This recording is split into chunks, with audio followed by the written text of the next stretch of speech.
e que a paz do nosso Senhor Jesus Cristo possa nos envolver a todos na manhã de hoje.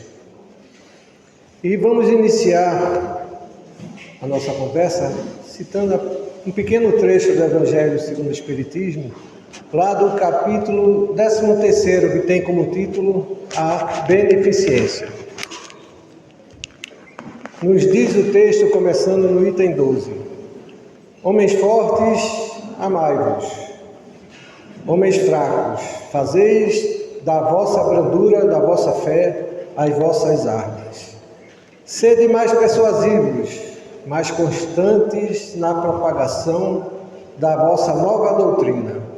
Apenas encorajamento é o que vos vimos dar.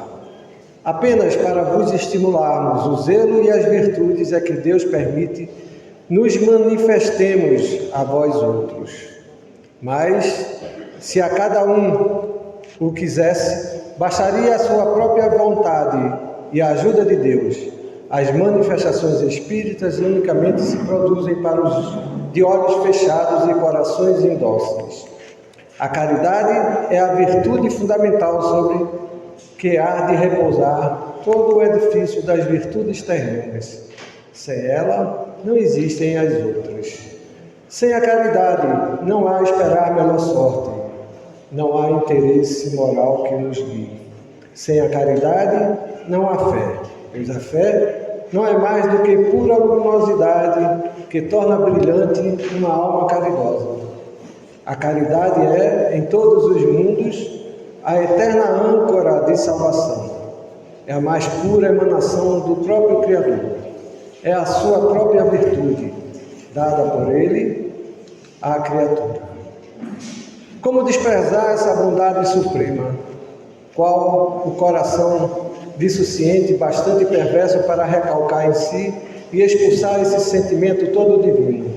Qual o filho bastante mau para se rebelar contra essa doce carícia, a caridade? Palavras do Evangelho segundo o Espiritismo, que está lá no capítulo 13º, que deixamos para a nossa reflexão inicial.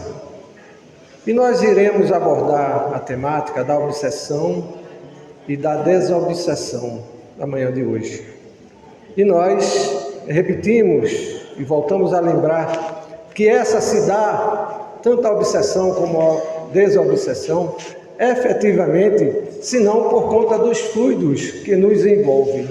Ou seja, todos os sintomas, todas as percepções, todas as sensações se dão essencialmente pela influência ou a participação desses fluidos magnéticos que nos envolvem. E esses, por sua vez, são frutos simplesmente dos nossos diferentes tipos de pensamento.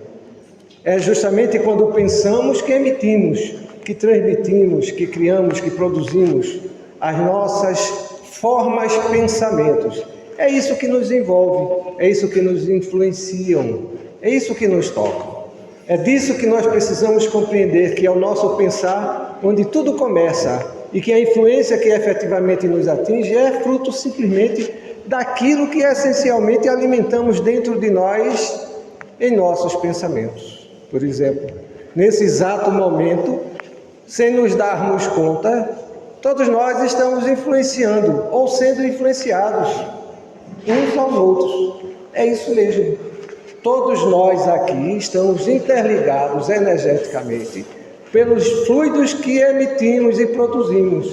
Ou seja, quando nós começamos as nossas reuniões com a prece, estamos efetivamente nos ligando ao plano superior na mesma proporção que somos capazes de elevarmos os nossos pensamentos, que por sua vez se somam efetivamente um ao outro.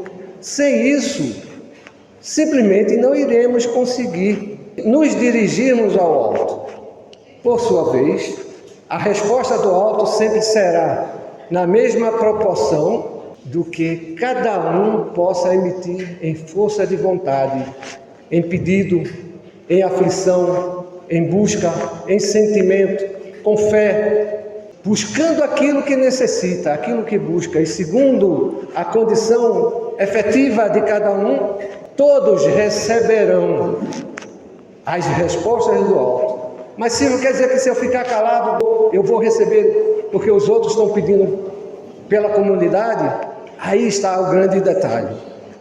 A nossa força se une em corrente energética para nos dirigirmos ao alto.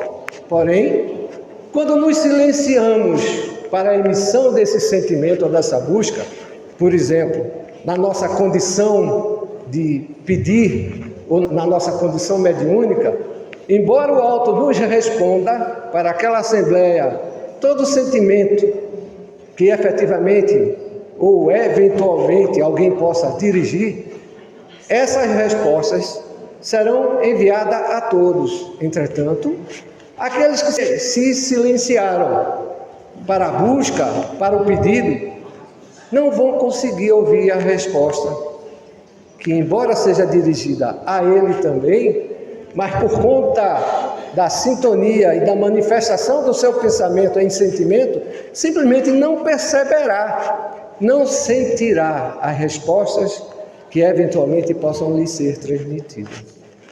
Por isso é tão importante que no início de cada reunião, em sentimento, em fé, em confiança, em vontade, manifestemos os nossos pensamentos. Não é só para pedir e para ser ouvido, não. É para produzir de dentro de si, para a busca daquilo que necessita, a possibilidade dos irmãos espirituais que seguramente já se encontram junto de nós, querendo nos ajudar, nos buscando individual e coletivamente, para nos auxiliar. Recebamos dele, percebamos dele a essa ajuda. Por isso, muitos de nós, às vezes, vêm à casa espírita e acham que saíram do jeito que entraram, porque simplesmente o pensamento, a ideia, está fechada para suas ideias individuais, sem se aperceber da coletividade em que se encontra. E coletividade não estamos falando de aglomerado, estamos falando de sentimento, de vibração, de fluidos energéticos que muitas das vezes são esquecidos ou relegados a segundo plano, segundo aquilo que seja manifestado na nossa forma de pensar. Forma de pensar essa que invariavelmente nos circunda, nos toca, nos influenciam, está presente dentro e fora de cada um de nós. Basta querer buscar, basta querer perceber. O fato é que os nossos pensamentos, na grande maioria das vezes, estão direcionados à vida do cotidiano material. É o trabalho, é a sociedade, é os problemas de casa, é os problemas que eventualmente eles surjam para serem resolvidos, voltados segundo essencialmente a percepções materiais. E o nosso raciocínio, o nosso pensar, nada produz além do que formas de pensamento materializantes, que se distanciam da realidade existencial e espiritual que nós nos encontramos, até mesmo dentro da casa espírita. É interessante isso. Mas se dentro da casa espírita não deveria ter só a questão espiritual, mas a casa espírita tem uma realidade que é dual. Ela é dirigida e conduzida pela espiritualidade, entretanto, o viver, o proceder, a atitude nossa, essa a nós pertence. E só iremos conseguir proceder, só iremos conseguir fazer aquilo que alimentamos em nossos entendimentos, em nossas percepções, em nossas buscas, em nossos desejos, sobretudo em nossos valores, principalmente daquilo que a gente entende da vida espiritual. Mas se a vida espiritual não é espiritual, por que tanta influência material? Simplesmente porque o homem ainda não entende o que é a vida espiritual. O homem acha que a vida, ou o pensamento, ou a condição espiritual é algo distante, que ele precisa buscar, que ele vai precisar realizar, que ele tem que esperar acontecer. E não é bem assim. O fato é que a vida espiritual é nada mais, nada menos do que o continuar da vida material. Aliás, a vida material é um reflexo dessa vida. Ela é um continuar na medida que nós participamos dela. É um interexistir. O nosso existir, sobretudo dentro de uma casa espírita, onde nós temos a oportunidade do convívio mais próximo com os espíritos esclarecidos que nos ajudam e que precisam da nossa colaboração no sentido de se fazerem ser entendidos. Não que eles precisem de nós para fazer a parte deles. Eles já o fazem e fazem muito bem. Mas para que nós tenhamos os resultados que desejamos e que buscamos, precisamos a eles nos ligar em ideias, em valores, em buscas, em aceitação, em humildade, que é sobretudo o sentimento predominante da espiritualidade maior, para nos ajudar. Nem sempre estamos conscientes dessa realidade, porque o meu trabalho é mais importante muitas das vezes. O que eu faço e como faço tem que ser feito, e não é assim. Nem sempre o trabalho que eu faço é o mais importante, é o mais necessário para mim, porque preciso aprender. Talvez o menos importante, o de menor expressão dentro da casa, mas para mim o mais necessário, porque dele eu preciso realizar para, através dele, conseguir aprender. E nós, quando dentro da casa espírita, precisamos compreender que não é um clube social que estamos nos dirigindo, que a confraternização ela é fundamental, que possamos nos confraternizar como irmãos, mas que isso seja uma consequência e não uma causa. Infelizmente, como em outros templos religiosos, as reuniões nossa têm sido voltada muito motivada pelo encontro.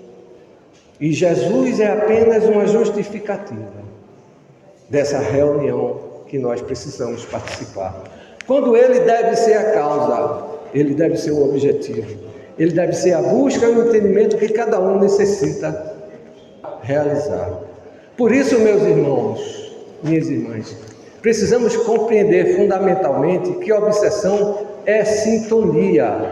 Não iremos sintonizar com quem quer que seja, ou com qualquer espírito que seja, se nós não manifestarmos interiormente, em sentimento, em busca, em pensamento, as nossas ideias de forma apropriada, de forma adequada.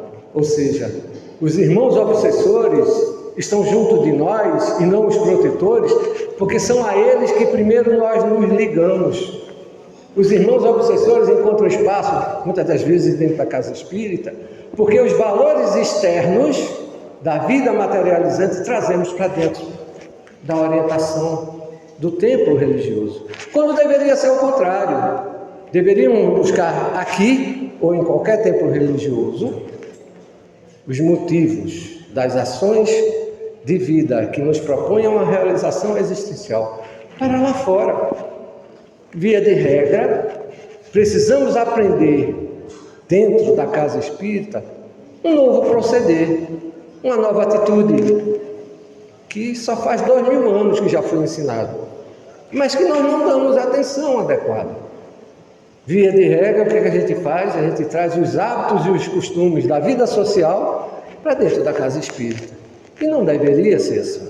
Precisamos dessa postura, desse norte de comportamento. Entretanto, o propósito que nos movem devem ser voltados essencialmente para os valores cristãos. Mas estamos em busca da cura. Por isso estamos aqui. Essa é a causa maior que nos traz aqui. Se não a cura da obsessão, a cura do mal físico, ou do mal espiritual, ou do desemprego, ou da desarmonia em casa, ou da vida que não consigo acertar nem ter respostas. E aí os espíritos nos questionam: você quer se curar? A exemplo do que Jesus nos perguntava, ou nos perguntou há 2000 anos: que queres que eu faça? Era assim que Jesus curava. Antes de curar qualquer um, Jesus perguntava: o que queres de mim? Os espíritos estão a nos perguntar: você quer se curar? Ou seja, Eles não estão perguntando o que nós esperamos deles, porque eles já sabem o que nós precisamos, mesmo antes de nós dizermos, mesmo antes de nós falarmos. Eles estão a nos perguntar se nós queremos nos curar. Mas se o que pergunta é essa, é claro que nós queremos nos curar. Essa seria a resposta imediata. Porque o que eles questionam via de regra é: o que você está fazendo para se curar? E essa é a grande questão que nós precisamos fazer a nós mesmos. Perguntar o que estamos fazendo para nos curar.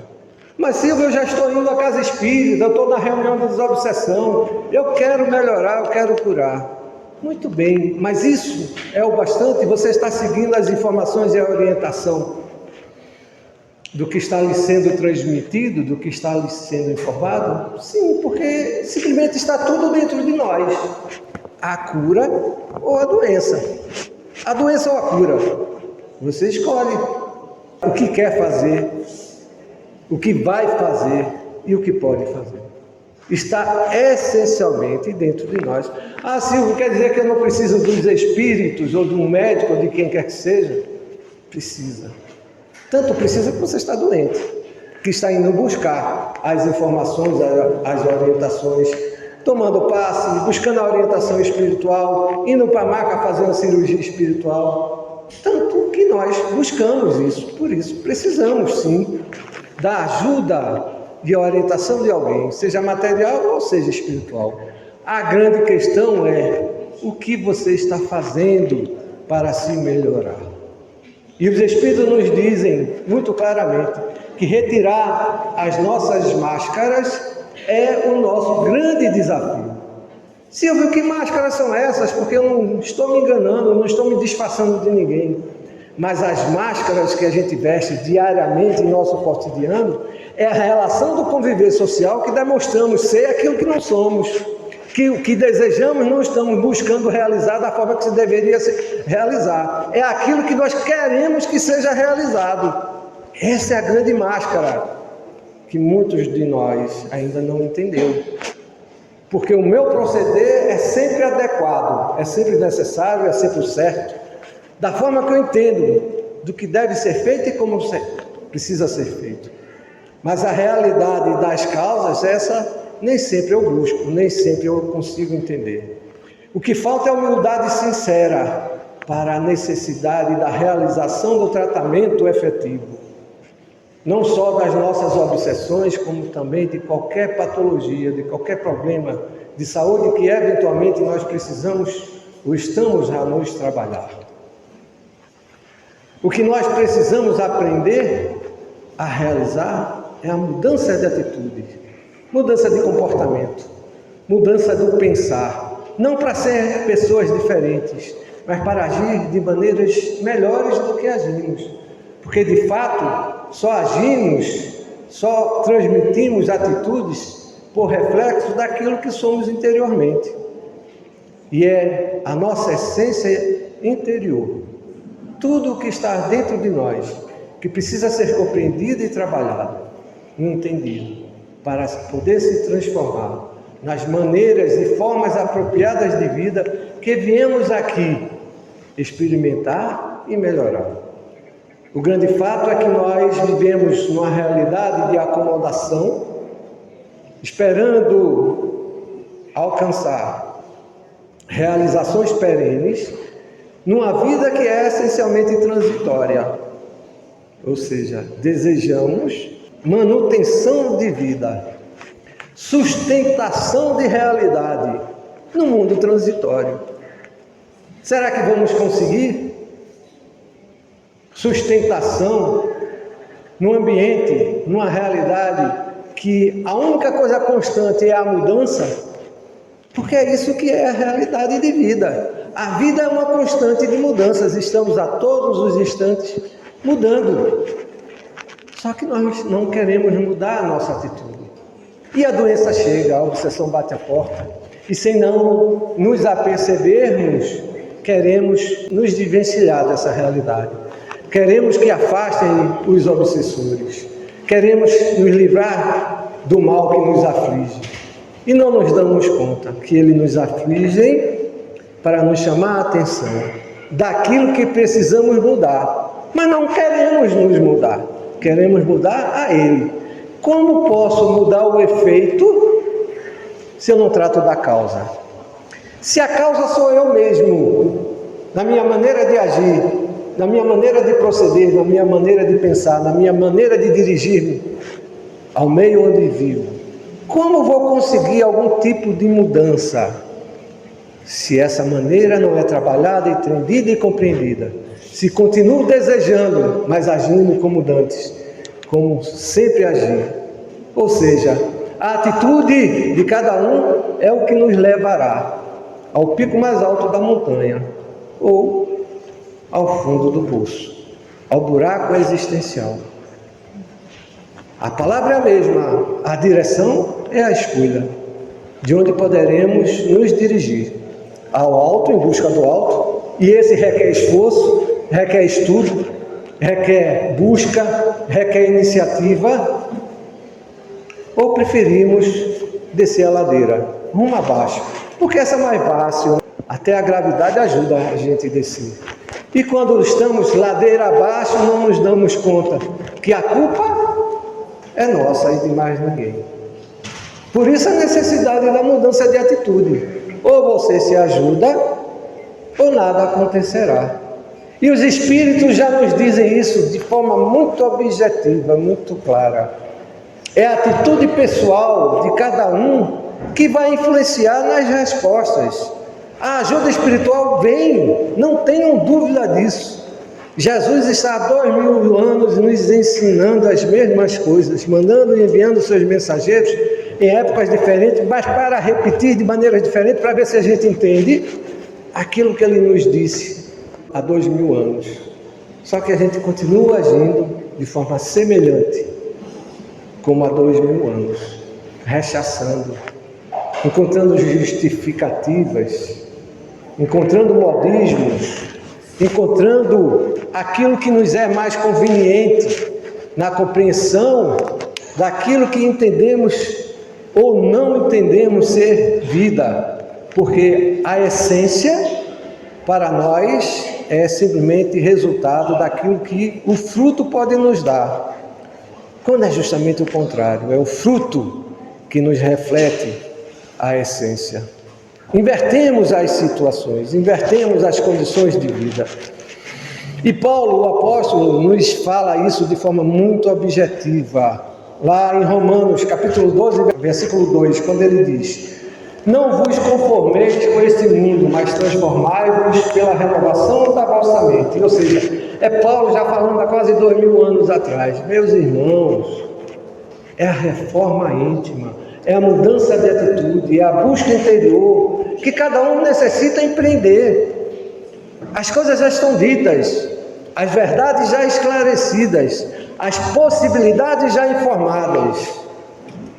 Quantas vezes precisaremos repetir, precisaremos dizer que a necessidade é a mudança interior que cada um precisa empreender, para que experimenteis qual seja a boa, agradável e perfeita vontade de Deus. E a vontade de Deus é algo muito distante. Sabe por que é distante? Porque não a compreendemos. Porque pior ainda, não queremos entender. Preferimos que seja a nossa vontade, segundo os nossos valores, as nossas percepções e entendimentos. Mas Silvio, como é que eu vou saber da vontade de Deus, se os livros, se os exemplos são escritos e feitos pelos outros? Como posso saber que a verdade nos é transmitida? Como posso saber se o que estão me dizendo é adequado? E até mesmo, Silvio, o que você está nos dizendo nesse momento, como posso ter certeza que é o apropriado, o necessário daquilo que nós precisamos ouvir e aprender? E eu vos digo com toda sinceridade, meus irmãos, minhas irmãs, não acrediteis em todos os espíritos, muito menos nesse encarnado. É o que João nos sugere na sua primeira epístola. Não acrediteis em todos os espíritos, mas antes busqueis, antes ver se eles são de Deus. Ou seja, não acreditei nesse modesto orador, mas busque ver se tem fundamento. Vejam se tem referencial. Busquem ver se o que cada orador espírita está transmitindo reflete as informações transmitidas pela codificação espírita. Busque ver se estão fundamentados na caridade, na humildade, na simplicidade e no amor. É assim que nós encontraremos as respostas sobre as vontades de Deus. Não iremos encontrar as respostas de Deus esperando que os outros façam aquilo que nós desejamos que Ele nos faça. Podem até coincidir com essa realidade, podem até ser parecidos, mas só teremos certeza se efetivamente nós nos aprofundarmos. Em toda a história contemporânea, a humanidade nunca teve tanta oportunidade de esclarecimento e de informação como aqui está experimentando aos dias de hoje. Nós temos um instrumento chamado internet que possibilita uma biblioteca maior do que a própria biblioteca de Alexandria, com mais informações que são simplesmente inimagináveis. E o que fazemos dela? Nos dedicamos às redes sociais, porque é mais prazerosa, ou seja, ainda abraçados com a zona de conforto, nos encontramos de nós para conosco mesmo, com aquilo que queremos, não com aquilo que necessitamos. E não estamos aqui querendo renegar ou dizer que as redes sociais não têm a sua utilidade, muito pelo contrário. É um dos grandes instrumentos que a vida social nos possibilita aos dias de hoje para a interação e comunicação social, desde que utilizadas adequadamente. Mas, infelizmente, como tudo que o homem abraça, tem duas vertentes, uma positiva e uma negativa. E a que é negativa, muitas das vezes, é mais interessante.